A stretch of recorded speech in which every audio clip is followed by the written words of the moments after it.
الحمد لله رب العالمين والصلاة والسلام على أشرف المرسلين وعلى آله الطيبين الطاهرين وصحابته أجمعين ومن تبعهم بإحسان إلى يوم الدين أما بعد.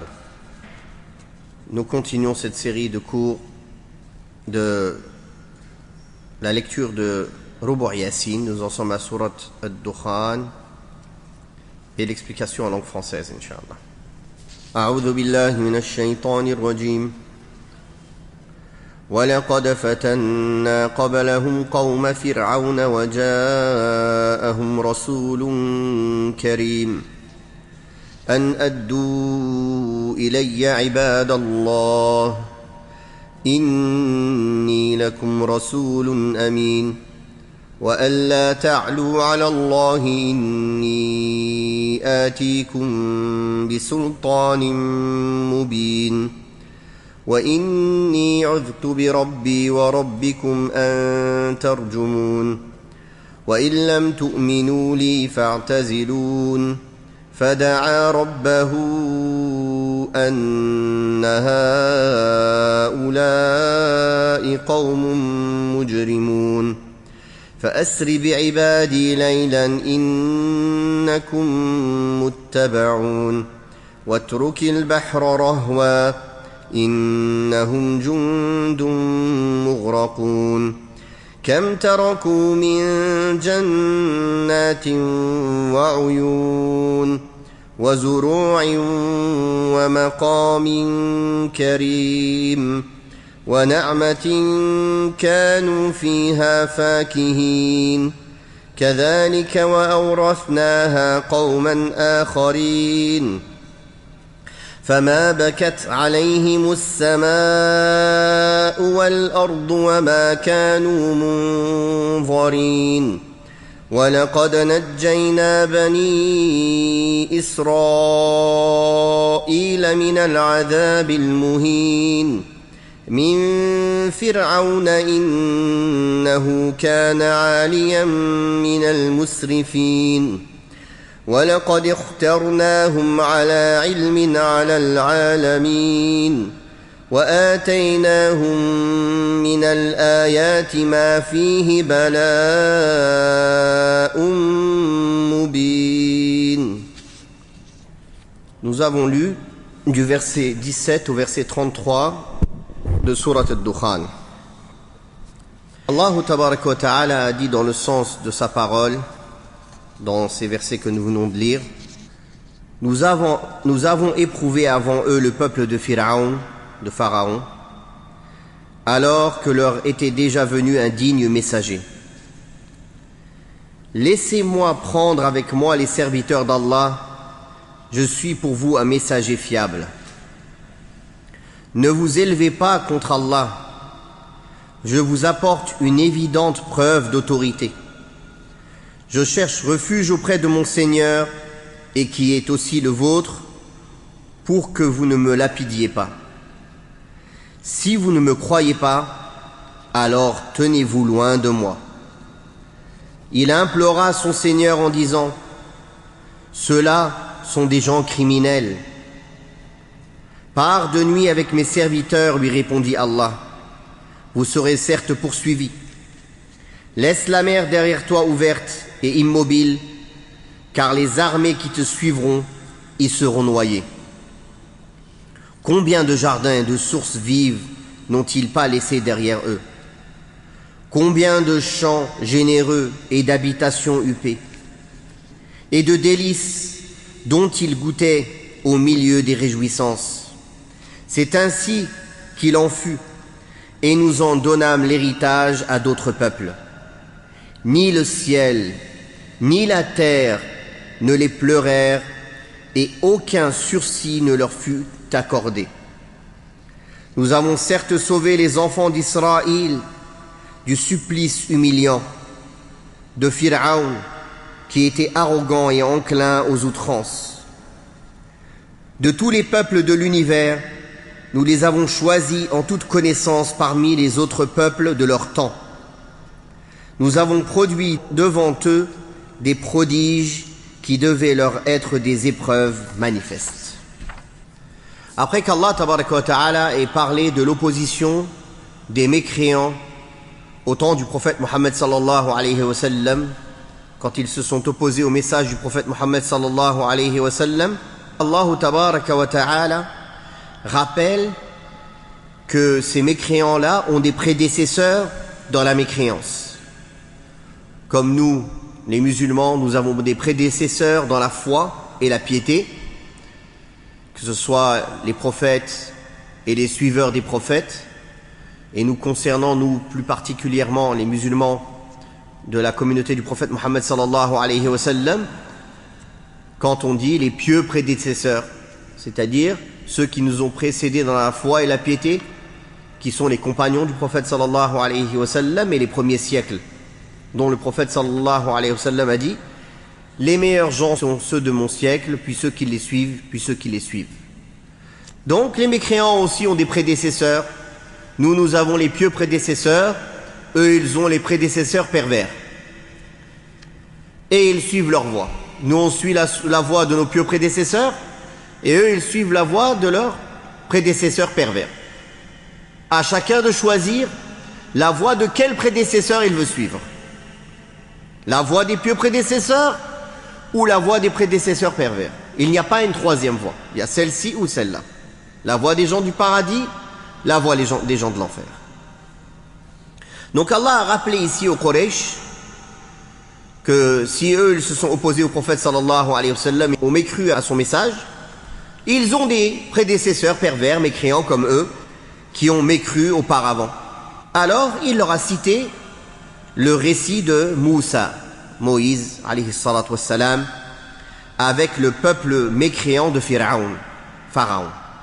Pharaon, c'est un titre qui était donné au roi des Coptes d'Égypte avant. Ce n'est pas une personne.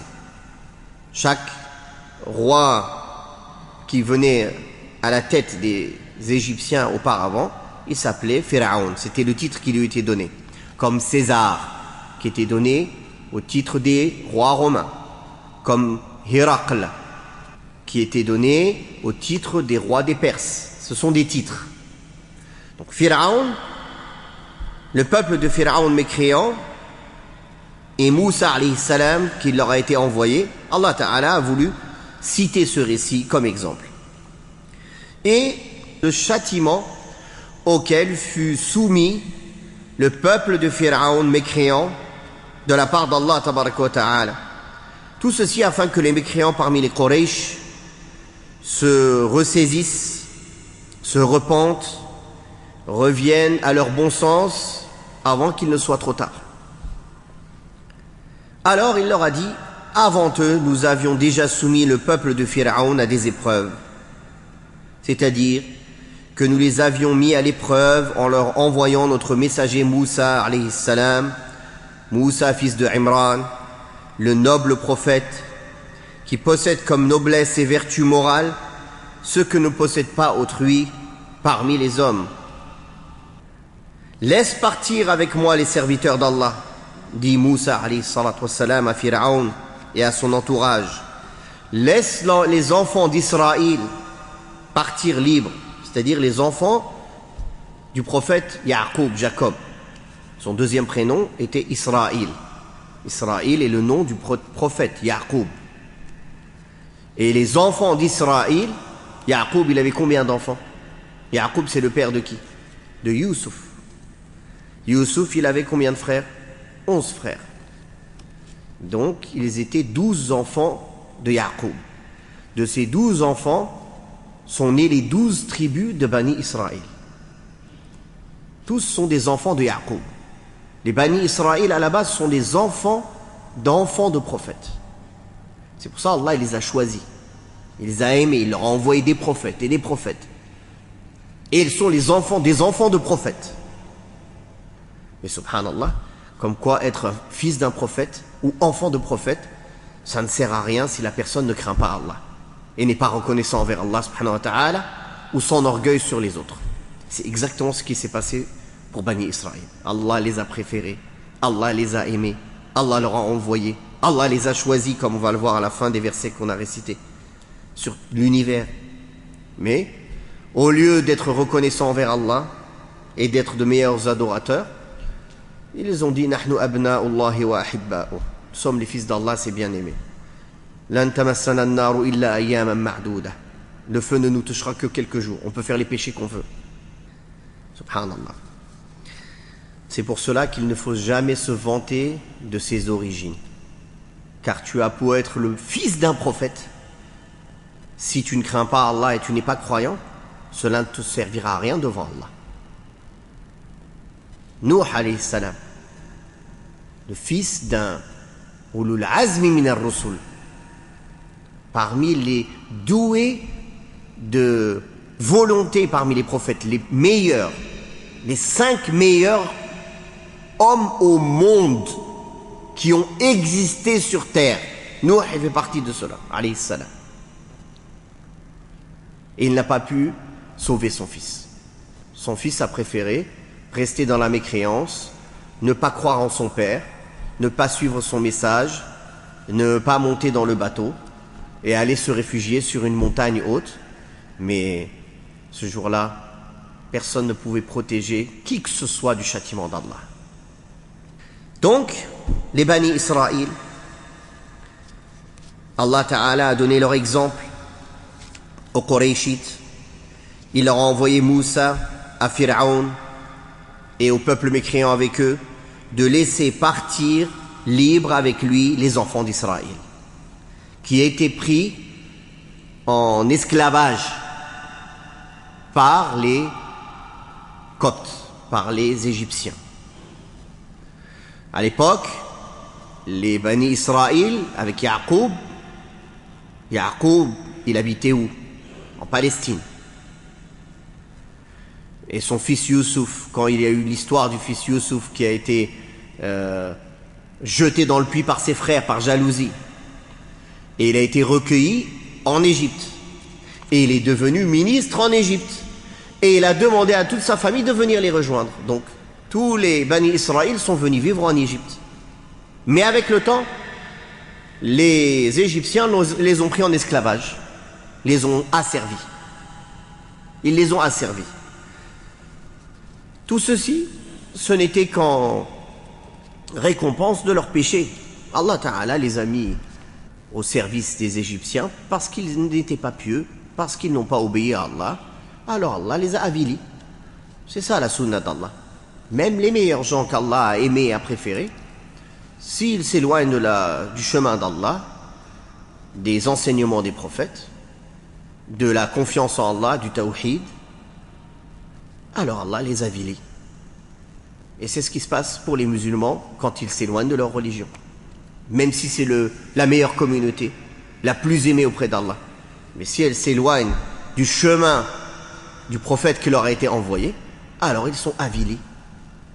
Donc, ils étaient esclaves auprès des Égyptiens. Et Allah a envoyé Moussa alayhi salatu wassalam pour les sauver, pour les rappeler au tawhid et pour les sauver de cette situation d'esclavage et de soumission qu'ils subissaient. Il est venu, il dit: laisse partir les enfants d'Israël libres avec moi et affranchis-les de votre esclavage, car ils sont mes frères et les membres de ma famille.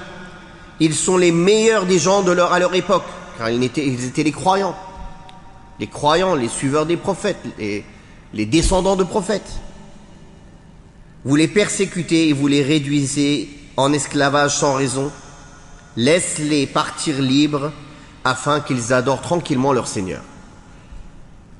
Car je suis pour vous un envoyé fiable de la part du Seigneur des univers, digne de confiance dans la mission qu'il m'a confiée, sans vous cacher quoi que ce soit de cette mission, sans y rajouter quoi que ce soit, ni en retrancher quoi que ce soit, ce qui suppose la soumission totale à la mission et au message avec lequel je suis venu, car il vient de la part d'Allah tabaraka wa ta'ala et je suis un envoyé fiable.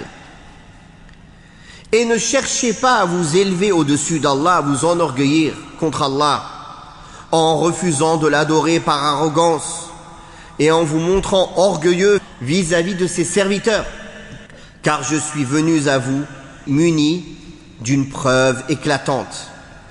c'est-à-dire d'un argument évident et manifeste, à savoir qu'il a apporté comme miracle éclatant et preuve évidente, ce qui ne laisse aucun doute sur sa prophétie.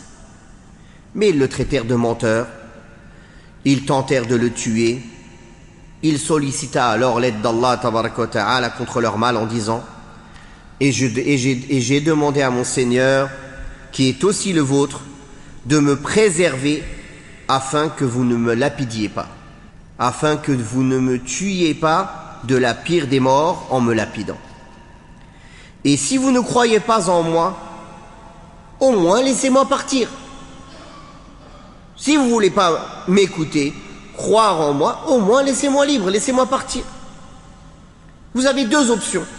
Soit vous croyez en moi, et c'est mon souhait et mon dessein, c'est ce que j'espère pour vous. Soit laissez-moi partir, sans être vainqueur ni vaincu, en m'épargnant de votre mal. Or, Pharaon et son peuple n'ont choisi ni la première des options, ni la deuxième des options. Bien plus, ils n'ont cessé de se montrer rebelles à Allah tabaraka wa ta'ala et de combattre son prophète Moussa en refusant de laisser partir les enfants d'Israël avec Moussa alayhi salatu wassalam. Puis il invoqua son Seigneur en disant: ceux-là sont un peuple de criminels, c'est-à-dire qu'ils ont commis une abomination qui implique de hâter leur châtiment. Il a juste démontré leur situation à travers cette invocation qui est encore plus éloquente qu'un discours ou une demande. Il n'a pas dit Ya Allah, châtie-les. Il a juste cité la cause pour laquelle il mérite le châtiment. Mon Seigneur, c'est un peuple de criminels. Il n'a pas dit détruis-les, châtie-les. C'est-à-dire, il se plaint à Allah, c'est un peuple de criminels. C'est-à-dire, qu'est-ce qu'il mérite? Un peuple de criminels, il mérite quoi? Il mérite le châtiment. C'est comme quand il a dit فَقَالَ رَبِّ إِنِّي لِمَا أَنزَلْتَ إِلَيَّ مِنْ خَيْرٍ فَقِيرٍ. Il a dit: Seigneur, j'ai grand besoin de toute grâce dont tu voudras bien me gratifier. Il lui a pas dit de marie-moi, j'aimerais me marier. Il a juste dit j'ai besoin de ta grâce. Et Allah tabaraka wa ta'ala sait c'est quoi son besoin. Allah ta'ala, il l'a marié. Donc, Allah tabaraka wa ta'ala lui ordonna d'emmener ses serviteurs en pleine nuit en l'informant que Pharaon et son armée vont les poursuivre. Et il lui a dit: laisse derrière toi une mer docile, c'est-à-dire telle qu'elle. Car lorsque Moussa alayhi salatu wassalam emmena les enfants d'Israël, comme lui a ordonné son Seigneur, et que Pharaon les suivit, Allah ordonna à Moussa de frapper la mer, ce qu'il fit. 12 voies s'ouvrirent dans la mer, entourées par les eaux comme des montagnes imposantes. Moussa et son peuple empruntèrent ces voies. En y sortant, Allah lui ordonna de laisser la mer telle qu'elle, afin que Pharaon et son armée y entrent à leur poursuite. C'est-à-dire aveuglés par leur haine et leur désir de torturer les enfants d'Israël, ils ne se sont pas dit: ah, la mer elle est ouverte, il y a des chemins dans la mer, mais ils n'ont même pas fait attention ni au miracle, ni à qu'est-ce qui va nous arriver, ni au danger. Ils étaient juste aveuglés à vouloir leur faire du mal. Subhanallah, comment la haine aveugle en fait les gens. Et effectivement, toute personne peut percevoir ça dans sa vie. Quand une personne a la haine, elle est aveuglée. Elle ne réfléchit aux conséquences de rien du tout. C'est exactement ce qu'a fait Pharaon et son peuple. Tellement ils étaient orgueilleux, tellement ils pensaient que rien ne pouvait leur arriver, tellement ils avaient la haine et ils méprisaient le peuple de Bani Israël parce qu'ils les avaient asservis, qu'ils n'ont fait attention à rien. Il se suffisait de les poursuivre alors qu'ils voient la mer devant eux ouverte avec la mer comme des montagnes des deux côtés. Mais qui entrerait là-dedans? Même Bani Israël qui étaient avec Moussa alayhi salam, ils ont eu peur. Mais ils ont été tranquillisés par la promesse de Moussa alayhi salam et ils ont traversé avec lui. Subhanallah. Donc Allah Ta'ala lui a dit, laisse la mer comme elle est, docile, car les armées de tes poursuivants vont périr noyées. Lorsque le peuple de Moussa sortit entièrement de la mer, et au moment où l'armée de Pharaon y entra, Allah ordonna à la mer de revenir comme elle était et de submerger l'armée de Pharaon. Tous les soldats furent noyés en laissant derrière eux les choses dont ils jouissaient dans ce bas monde et qu'Allah donna en héritage aux enfants d'Israël qui étaient pourtant auparavant leurs esclaves. C'est pour cela qu'il a dit dans le sens: combien ont-ils laissé derrière eux de jardins et de sources? Combien de récoltes et de demeures hospitalières? Combien de faveurs dont ils avaient la jouissance? Et c'est ainsi que nous les légâmes en héritage, c'est-à-dire ces plaisirs, à un autre peuple. Ici, dans Surat Dukhan, il ne dit pas qu'il l'a légué à Bani Israël, mais on sait que c'est eux, d'après l'histoire, et ça a été clairement dit dans Surat Ash-Shu'ara, verset 59. C'est ainsi que nous les légâmes aux enfants d'Israël, où Allah Ta'ala avait cité aussi qu'ils étaient dans des jardins, dans des délices, etc.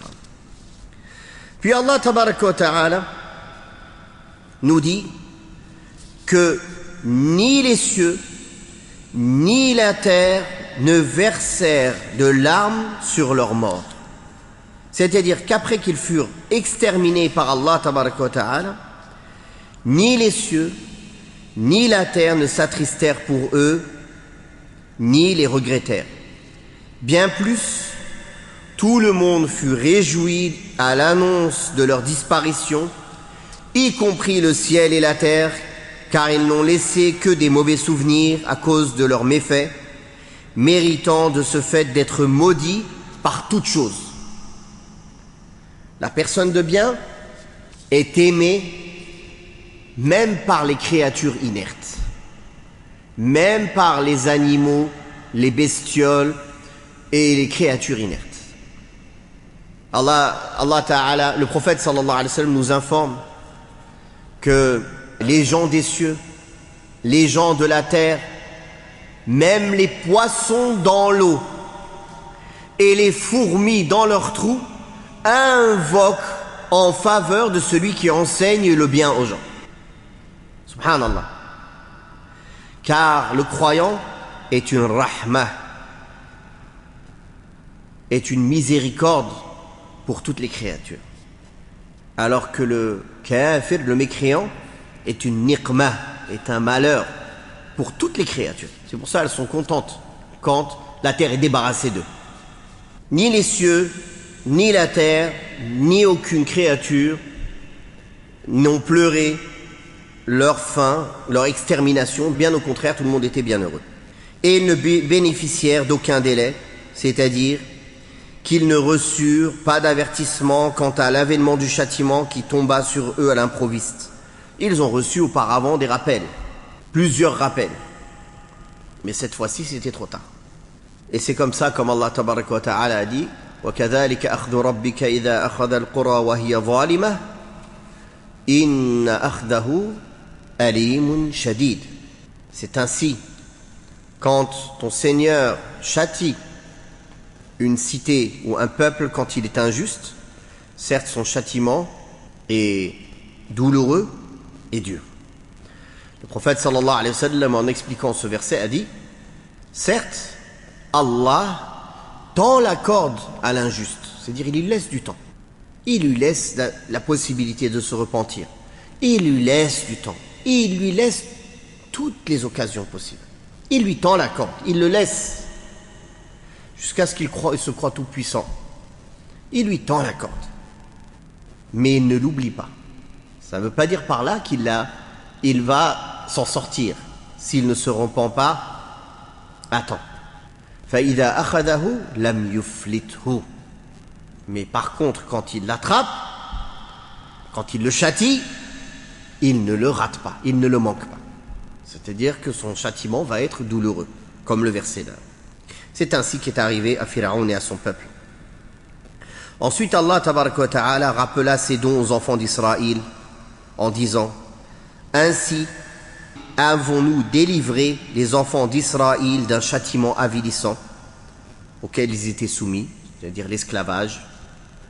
Nous les avons délivrés de Pharaon, qui mettait à mort leurs enfants et qui laissait en vie leurs femmes.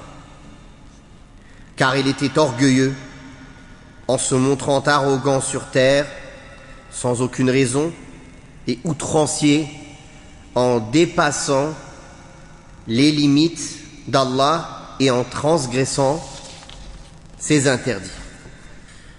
Et nous les avons élus, les enfants d'Israël, c'est-à-dire que nous les avons choisis et distingués en connaissance de cause, en sachant qu'ils étaient dignes de cette distinction et de cette faveur au-delà des mondes, c'est-à-dire sur les gens de leur époque, sur leurs prédécesseurs et leurs successeurs, jusqu'à ce qu'Allah tabaraka wa ta'ala fit venir la communauté du prophète Muhammad sallallahu alayhi wa sallam, à qui il donna la préférence sur toutes les autres communautés qui l'ont précédé, en faisant d'elle la meilleure communauté qui est surgie aux gens et en leur accordant comme don ce qu'il n'a accordé à aucune autre communauté. Allah Ta'ala a dit dans le Coran: Kuntum khayra ummatin ukhrijat lin-nas ta'muruna bil ma'ruf wa tanhauna 'anil munkar wa tu'minuna billah. Vous êtes la meilleure communauté, suscitée pour les gens, pour conseiller le bien et déconseiller le blâmable, et vous croyez en Allah. Et il a dit: وَكَذَلِكَ جَعَلْنَاكُمْ أُمَّةً وَسَطًا لِتَكُونُوا شُهَدَاءَ عَلَى النَّاسِ وَيَكُونَ الرَّسُولُ عَلَيْكُمْ شَهِيدًا. Et c'est ainsi qu'on a fait de vous la meilleure communauté. Wusata ici, c'est pas le, c'est-à-dire adla. Wusata, c'est-à-dire juste. On a fait de vous la communauté juste. Ça, c'est un témoignage d'Allah sur la probité du musulman, qu'il est probe. Allah Ta'ala a dit: وَكَذَلِكَ جَعَلْنَاكُمْ أُمَّةً وَسَطًا, c'est-à-dire juste. Et bien d'autres versets et des hadiths authentiques qui montrent clairement la valeur et la supériorité de cette communauté sur toutes les autres communautés, et qu'elle sera la première communauté à entrer au paradis. Et Allah Tabaraka wa Ta'ala, en parlant donc des faveurs qu'il a données à Bani Israël, qu'il les a choisis au-delà des mondes, en toute connaissance de cause, tout en leur accordant, c'est-à-dire aux enfants d'Israël, des signes évidents et des miracles éclatants qui constituent une preuve évidente et un test pour eux. Une épreuve, c'est-à-dire une grande faveur manifeste de notre part à leur égard, et aussi un argument contre eux. Car plus le don est grand, plus la faveur est grande, plus la reconnaissance doit être grande, plus l'épreuve vis-à-vis de ce don est grand. Le test et ce qui est attendu de la personne est en fonction de sa place et de sa valeur. On n'attend pas d'une personne qui a un haut degré les mêmes actes, la même manière d'agir qu'une personne qui a un bas degré. Donc, effectivement, ils ont reçu beaucoup de faveurs, Allah les a préférés, Allah les a aimés, mais en contrepartie, ils doivent donner le droit de la reconnaissance envers Allah, être reconnaissant envers Allah, être constant, connaître la valeur de cette faveur qu'Allah leur a donnée et en donner le droit, ce qu'ils n'ont pas fait. Voilà pourquoi Allah Ta'ala les a maudits. Donc Allah Ta'ala leur a donné tous ces arguments et toutes ces preuves et toutes ces faveurs quant à l'authenticité et à la véracité de ce que leur a apporté le prophète Moussa alayhi salatu wassalam. Et malgré cela, ils ont agi comme ils ont agi, comme on a pu le voir pour ceux qui ont suivi le tafsir de Surat al-Baqarah, ou ceux qui ne l'ont pas fait, ils pourront le retrouver Inch'Allah sur le site, qui raconte en détail comment ils ont agi, comment Allah les a comblés de bienfaits et comment en retour ils ont été ingrats.